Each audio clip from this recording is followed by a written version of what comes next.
Well, it wouldn't be summer without a good old-fashioned pavlova, but if mastering a meringue is still on your New Year's resolution list, then look no further. Yeah, Sammy and Bella are in to share their tricks for making the perfect pav. Ladies, good morning to you. Hello. Morning. First step.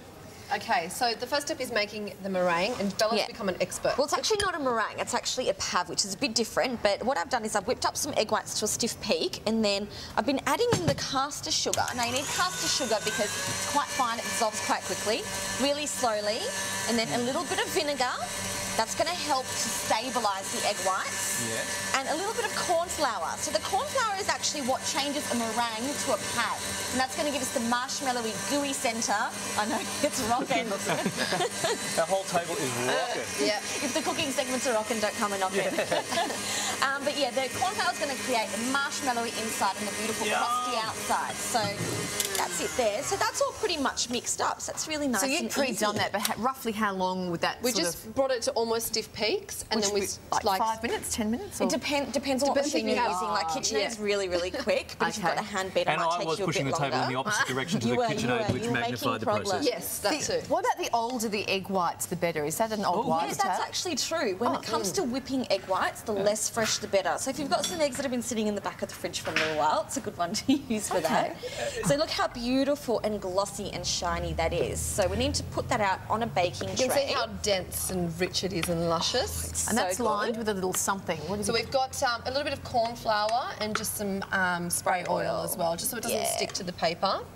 Do you know, humidity is not only my hair's worst enemy, but the pav doesn't like humidity either, right? No, it doesn't, which makes it a difficult summer dish because it can be very humid in Australia. So the drier you can keep it, the better, especially after it's been cooked, because you can usually do the case the day before. Make sure you keep it in an airtight container because that'll be really bad. Cook it with some aircon on. Any tips here? Because I'm surprised you're not putting it in a tin. Yeah, it's not going in a tin. What we want to do is you can use a wooden spoon or a spatula or a palette knife, and you just want to kind of smooth it out so it's quite thick.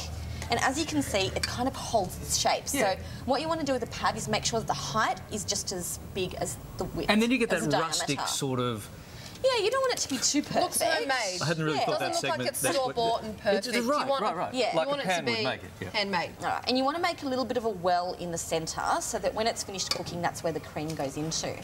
And here's one we prepared earlier. Oh, is that? See? Yeah. So well, that's the same a smaller size version. No, this is the same size, Sammy, and then that's how much it grows. And it kind of flattens out a bit, which is why I need to keep it quite high to Where's your begin well with. gone then? It's kind of there. It's kind of there. Yeah. How long? You're putting that in the oven for how long? So this needs to go in at 120 degrees, so nice and low, slow oven for an hour and a half. Stop eating the props, please. An hour and a half? An hour and a half. And then you need to, don't just open the door and don't peek, because otherwise it'll collapse. You want to leave the door ever so slightly ajar. Sammy, you've got to put this in. Oh, yeah. Sorry, she's not thinking. What's Sorry. that, by the way? Okay, so this is our extract. Aussie version of pavlova. So we've got wattle seed extract here. It's just very luscious, and you can actually buy this online. We haven't found it in any supermarkets, but you can find the website on the recipe website. When you say Aussie version, is it pavlova not Aussie? Well, New Zealand, isn't it? Really? Everyone has different arguments. I'm not getting into this debate because I'm going to offend everyone in the We've just made it super Aussie. Super Aussie. So we've got the native spice in there. We've got the wattle seed, which has got a flavour that's kind of like coffee, chocolate, hazelnut sort of flavour. So if I didn't have any wattle seed extract... Just use some instant coffee. Well, you're not Australian. Yeah. Okay, so you can substitute that with you need to go out to the bush, call up the bush tucker man and... Yeah. No, but you can just use some instant coffee, just, you know, melted in a little bit of water. And we shouldn't be concerned if it cracks a bit? No, because you're just covering it with the cream. It's like you just made it on a bush fire. Yeah. Out in the bush. Bush fire. At your B&S ball. Carls, you know, it's like that. You've made it on the bonnet of the ute at the B&S ball. It's like that. I love it. I've done that before. And then we've got lots of fresh berries. Lots and lots. We've got red currants. Made it, not made out. Blueberries. And this is just about being fun and festive and throwing it all on, really. But there are the sticks, like they've got the sticks on there. That's all right. You can take them out of the tip later. But it's... Oh. You can flop Doesn't it look pretty, later. Larry? And then we're going to finish it off, sorry, Kylie, no, it's okay, with a little bit of dark chocolate. Bit of chocolate sprinkles. That was so easy, girls. Is there a difference between, like, we're calling this a pav and meringue? Like, you made the meringue. Is there a difference between... Well, the difference is that you've got the gooey marshmallowy centre and the crisp outside, and that comes from adding in a bit of that corn flour to the meringue mix. Okay, so if you were making meringues for the kids or something, they wouldn't have the corn flour in them and they would just be harder. Right, okay, wow. And that's it. Oh. How good does that look? That so looks Australian. I love it. amazing. Nice and soft and gooey. I want Beautiful. Christmas to come now. It's Looks here. great. It's very girls. Christmassy, Thank you isn't so it? much. Yeah. Aussie Christmas And dessert. again, if someone brought that round to my house, Oh, I'd think okay, they'd gone to a lot of May I trouble. have some more, please? But it looks so easy. Yeah, all right. Or No, no berries. more fruit, no more fruit. Right. Oh, no, Good for you, Larry, please. Right.